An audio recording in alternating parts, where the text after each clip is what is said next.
नमस्कार नमस्कार नमस्कार दोस्तों फीडे ग्रैंड पी का दूसरा चरण जो है वो सर्बिया के बेलग्रेड में शुरू हो चुका है और भारत के विदित गुजराती एक बार फिर से सी ग्रुप में जो है इस टूर्नामेंट में खेल रहे हैं। इस बार उनके ग्रुप में रिचर्ड रापोर्ट हैं हंगरी से, उसके अलावा उनके ग्रुप में जो है अलेक्सी सिरोव हैं जो कि और इसके अलावा फेडोसीव हैं। तो ग्रुप तो तगड़ा है, लेकिन इस बार विदित के चांसेस मुझे लगता है पहले से ज़्यादा बेहतर है, क्योंकि पिछले बार अरुणियन उनके ग्रुप में थे और शुरुआत अच्छी हुई है। इस बार विदित ने शिरोव के खिलाफ जीत दर्ज करते हुए जो है अपने अभियान की शुरुआत की है। अगर आने वाले दिनों में विदित रिचर्ड रापोर्ट को हरा सकें तो रियली एक चांसेस बनेगा उनका प्लेऑफ में जाने के लिए। खैर देखते हैं सफ़ेद मोहरों से खेलते हुए विदित ने क्या कमाल किया कि शिरोव जो है वो 30 चाल के अंदर ही जो है हार मानने पर मजबूर हो गए। पिछले कुछ दिनों में हमने लगातार ये देखा है कि अलेक्सी सिरोव क्रिटिकल मोमेंट्स पर जो है सही चाल नहीं चुन पा रहे हैं और इसी वजह से उनका रेटिंग भी जो है आप देखिए 2704 पे पहुंच गया, जो कि पहले काफ़ी ज़्यादा हुआ करता था। खैर इससे पहले कि हम आगे बढ़े मैं आपको ये भी बता दूं कि अलेक्सी सिरोव दुनिया के जाने माने खिलाड़ी रहे हैं, टॉप 10 के खिलाड़ी रहे हैं और विश्व चैंपियनशिप खेल चुके हैं। तो इसीलिए ऐसा भी ना समझा जाए कि अलेक्सी सिरोव जो है वो कोई आसान खिलाड़ी थे। 2700 के ऊपर का हर खिलाड़ी बहुत बड़ा खिलाड़ी होता है। खैर एनीवे E4 से शुरुआत करी विदित ने, C5 खेला यहाँ पर अलेक्सी सिरोव ने, night F3 D6 D4 CD4 open Sicilian, यहाँ पर night D4 night F6 night C3 A6 Sicilian night of, और यहाँ पर विदित खेलते हैं क्वीन D3 जो कि बेहद ही कम खेला जाता है टॉप लेवल पर क्लासिकल चेस पे। कुछ दिनों पहले कार्लसन ने अल्टीमिव ब्लादिस्लाव के खिलाफ इसका उपयोग किया था। पिछले साल जहाँ तक मैं याद हूँ कार्लसन ने लागरेव के खिलाफ भी इसका उपयोग किया था। वॉन फॉरेस्ट खेलते रहते हैं कई बार इसको, कार्लसन की जो सेकंड है, मतलब कुल मिला के जो कार्लसन की जो टीम है सेकंड्स की, वो इस लाइन को काफ़ी ज़्यादा जो है महत्व देती है और यहाँ पर विदित ने इस लाइन को पिक किया क्वीन D3। अब क्वीन D3 का पर्पज़ यही है कि फिलहाल तो ये जो बिशप है ये यहाँ कहीं नहीं जाएगा, ज़्यादा ये बिशप E2 पे निकलेगा और ये जो बिशप है वो अपनी ज़रूरत के हिसाब से जो है बाहर आएगा। अभी मतलब उसको बहुत जल्दी अभी बाहर निकालने की ज़रूरत नहीं है। अच्छा एक चीज़ और है कि क्वीन D3 पे आया है तो अपोनेंट का जवाब मोस्टली नाइट BD7 ही होता है, क्योंकि वो हमेशा टारगेट करना चाहेगा आपके D3 के लोकेशन को C5 के जरिए। तो नाइट BD7 खेला है यहाँ पर शिरोव ने, बिशप E2, और अब यहाँ पर जो लाइन है यहाँ पर नाइट C5 एक लाइन ज़रूर है, लेकिन मोस्टली लोग पहले यहाँ पर B5 खेलते हैं। आइडिया ये होता है कि इस पॉन को भी टारगेट भी किया जाएगा बिशप B7 के थ्रू। अब यहाँ पर विदित ने एक नॉवेल्टी खेली। यहाँ पर जो इससे पहले मैच खेले गए हैं जैसे कि वॉन फॉरेस्ट और ग्रेंडेलियस के बीच मैच खेला गया था जनवरी 2021 में, उस मैच में यहाँ पर वाइट क्या करता है कि वाइट आपके इस स्ट्रक्चर को जो आपने B5 किया उसको इमीडिएटली A4 करके यहाँ पर चैलेंज करता है और वो फिर मैच इस तरीके से night C5 queen E3 B4 फिर नाइट D5 फिर नाइट E4 इस तरह से मैच चलता है। वो इस बार विदित ने क्या किया कि पहले ही नाइट D5 यहाँ पे कर दिया और अब उन्होंने ये ऑप्शन ले लिया कि ज़रूरत पड़ने पे वो नाइट F6 मार के इस पॉन को जो है वो बचाने वाले हैं। तो ये पूरा जो ओपनिंग का एक हिसाब किताब था जो इससे पहले खेले गया डाटाबेस है उसको बदल देता है और पोजीशन बिल्कुल इक्वल है, लेकिन जब आप ओपनिंग में इस तरह की चालों में बदलाव करते हैं टॉप लेवल पर तो बिल्कुल आसान नहीं होता है कि इसका सही जवाब जो है वो क्या दिया जाए।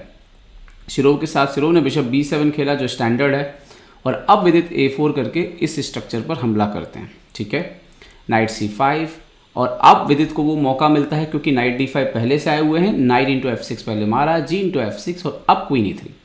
अब समस्या ये है कि यहाँ पर E4 जो है वो नहीं मारा जा सकता। अगर नाइट E4 मारेंगे तो AB5 के बाद स्थिति जो है वो काफ़ी ख़राब हो जाएगी, क्योंकि AB5 आया बिशप B5 तो नाइट तक मरने का खतरा जो है आप देखिए कि पैदा हो जाएगा।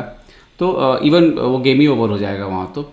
और बिशप E4 अगर मारेंगे तो देखिए B4 आ रहा है, तो इसीलिए यहाँ पर E4 का जो पॉन था वो विदित यहाँ पर उसको बचा के ले गए।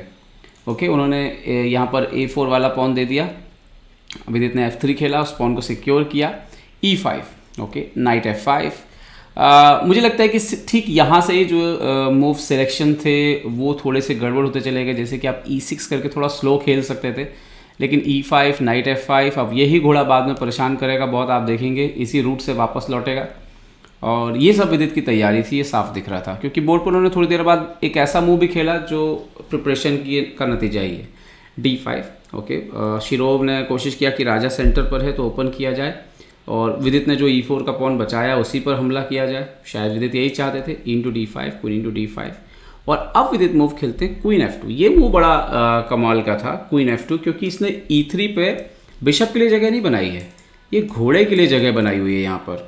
तो उन्होंने, और अब ये वो मौका था जब थोड़ा संभल के खेलना चाहिए था शिरोव को। वो जैसे क्वीन E6 खेलते, बिशप H6, रुक C8, bishop F8, king F8, ये गेम चलता, ये इक्वल ही है गेम। लेकिन उन्होंने E4 किया और इसके बाद विदित को थोड़ा थोड़ा मौका मिलने शुरू हो गया, क्योंकि कहीं ना कहीं आप देखिए राजा थोड़ा अनसेफ है, इनका राजा ज़्यादा खराब हो रहा है, क्योंकि ये तो कैसल कर जाएंगे। इधर पर आपके 2 पॉइंट यहाँ पर डबल हैं, और इस तरफ भी आप कैसल करोगे तो भी ओपन पोजीशन आएगी, इस तरफ भी आप कैसल करोगे तो भी वाइट को आक्रामक जो है रुख बनाने में मदद मिलेगी।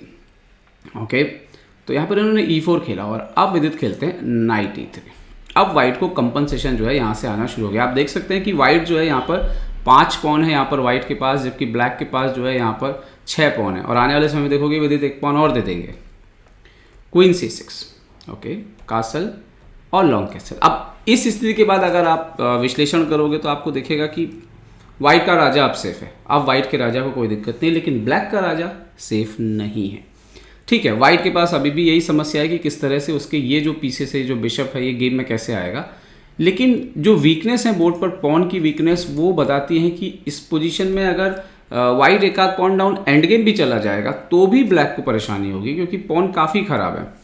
ओके, अब यहाँ पर नाइट C4, और वही देखिए जो पॉन खराब है उसकी वजह से क्या होता है, जब आपके पॉन खराब होते हैं नाइट को अपोनेंट के ज़्यादा स्क्वायर्स मिलते हैं, क्योंकि पॉन एक लाइन में हो जाने से उसको कई स्क्वायर ऐसे मिल जाते हैं जो अनटचेबल होते हैं। जैसे कि यहाँ पर C4 है, आगे जाके B6 वगैरह मिलेगा। ओके, यहाँ पर इन्होंने खेला क्वीन E6, तो नाउ B3, ये भी एक इम्पॉर्टेंट ब्रेक है ताकि रुक को जो है ओपन अप किया जाए। और okay, A B3, C B3, और यहाँ पर अच्छा, यहाँ पर रुक इंटू A5 भी मार सकते थे, क्वीन C6, बिशप F4, ये भी एक लाइन थी, बट इन्होंने C B3 ही मारा और नाइट इंटू B3 यहाँ पर अलेक्सी शिरोव मार देते हैं। और अब आ गया बोर्ड का मैच का क्रिटिकल मोमेंट। यहाँ पर अगर आप देखो तो विदित 2 पॉन डाउन है, विदित के पास सिर्फ 3 पॉन है, जबकि इनके पास जो है यहाँ पर आप देखिए 5 पॉन है यहाँ पर शिरोव के पास। अब इस पोजीशन पे विदित ने चेक दिया नाइट B6, और ये था सबसे क्रिटिकल मोमेंट बोर्ड का। यहाँ पर सही चाल क्या होती, सही चाल होती जो मैं आपको दिखाने जा रहा हूँ, ये तब अगर शिरोव ने आने वाला थ्रेट देख लिया होता। क्वीन इंटू B6, यहाँ पे क्वीन को दे दीजिए आप, क्वीन इंटू B6, और फिर बिशप C5 है आपके पास विद द चेक, तो क्वीन वापस मिल जाएगा। नाइट C5, और ये पोजीशन ठीक रहती है, वाइट को स्लाइड बेटर है अभी भी, क्योंकि पॉन स्ट्रक्चर आप देखिए कि थोड़ा सा गड़बड़ है और अभी बिशप काफ़ी डेंजर हो सकते हैं। बट इसके इस सब के बावजूद यहाँ पर वाइट थोड़ा स्लाइड बेटर रहता है। खैर, नाइट B6, किंग B8 यहाँ पर खेलते हैं, और अब विदित खेलते हैं बिशप F4, और यहीं पर जो है मिस्टेक हुआ है शिरोव से। यहाँ पर जैसे बिशप F4 खेला, शिरोव ने जो सोचा था वो शिरोव ने बिशप D6 के बाद सोचा कि सब कुछ ठीक होगा, जो देखने में नॉर्मल लगता है।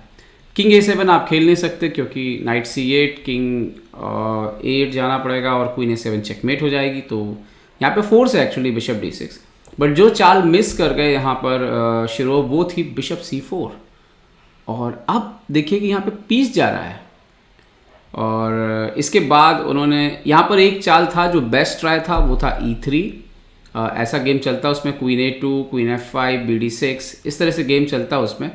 और बट अल्टीमेटली ये होता है कि वाइट स्लाइड बेटर रहता ही रहता, लेकिन ये बेस्ट वेरिएशन था फाइनली। लेकिन बोर्ड पर नहीं होता है आसान इस तरह की चाल ढूंढ लेना। काफ़ी सोचने के बाद यहाँ पर शिरोव ने क्वीन E8 खेला, और उसके बाद वो पीस जो है उनका जा चुका था। बिशप D6, रुक D6, बिशप B3, और उन्होंने खेला रुक G8, आक्रमण करने की कोशिश की। अभी भी आप देख सकते हो कि पॉन तो वो अप हैं 2, लेकिन इतना कंपनसेशन इनफ नहीं है, क्योंकि वाइट के पीसेस ज़्यादा अच्छे हैं और उनके जो पॉन हैं शिरोव के, वो इतना नुकसान पहुंचा नहीं पा रहे हैं। यहाँ पे भी वो EF3 वगैरह खेल सकते थे, बट वही होता रुक FD1, और उसके बाद G3 के बाद पोजीशन संभल जाती। उन्होंने रुक G8 खेला यहाँ पे, बट सबसे पहले अपने नाइट को वापस लेकर के आए। विदित पीसअप थे, इन्होंने खेला रुक D3, so now bishop C2, और यहाँ पे E इंटू F3 मारा। बट यहाँ पे एक वेरिएशन और था रुक इंटू F3 मार के खेलने का, बट समहाउ ये कुछ कॉम्प्लिकेटेड हो सकता था थोड़ा बड़ा, लेकिन अल्टीमेटली जो है ये मैच जीत जाते हैं यहाँ पर विदित, ये वाला मैच भी। खैर e/f3, सो विदित को g3 मिल गया। और इसके बाद देखिए कि ये पॉन ने आपके इस बिशप के पावर को रोक दिया और इस पॉन ने आगे आके इस रुक के पावर को रोक दिया, तो ज़्यादा कुछ मैच में फिर बचा नहीं था। रुक c3 आया, सो नाइट a5। अभी आइडिया ये कि इस बिशप को भी एक्सपोज करेंगे, एक्सचेंज कर देंगे और फिर रात किंग एक्सपोज हो जाएगा। क्वीन e2 आया यहाँ पर, बट बिशप इंटू h7 के बाद यहाँ पर रिज़ाइन कर दिया अलेक्सी सिरोव ने, क्योंकि कुछ बचा था नहीं। बिशप एक्सचेंज हो रहा था, क्वीन एक्सचेंज हो रहा था और ये क्लियर था कि ये मैच जो है विदित गुजराती अब जीत चुके हैं। तो एक अच्छी जीत, ओपनिंग की अच्छी तैयारी और यहाँ पर इस बात का ध्यान रखा गया है विदित के द्वारा, विदित की टीम के द्वारा, कि अलेक्सी सिरोव जो है क्रिटिकल मोमेंट्स पे कभी कभी कुछ मिस कर रहे हैं और इसीलिए विदित ने देखिए सेक्रीफाइस पॉन 1 करके एक थोड़ा कॉम्प्लिकेटेड गेम जो है वो खेला। तो एक अच्छी वापसी विदित की, क्योंकि पिछला कुछ समय जो है टाटा स्टील के सेकेंड हाफ्स के बाद से लगातार थोड़ा सा ख़राब समय चल रहा था, बट ये अच्छी वापसी हुई है और उम्मीद करते हैं कि इस टूर्नामेंट में यूं ही उनकी प्रदर्शन जो है और बेहतर होता रहेगा। उम्मीद करता हूँ ये वीडियो आपको पसंद आएगा। पसंद आए तो लाइक शेयर और सब्सक्राइब करना ना भूलें। देखते रहिए chess plus India. Chess plus India के लिए मैं निखिलेश जैन। जय हिंद।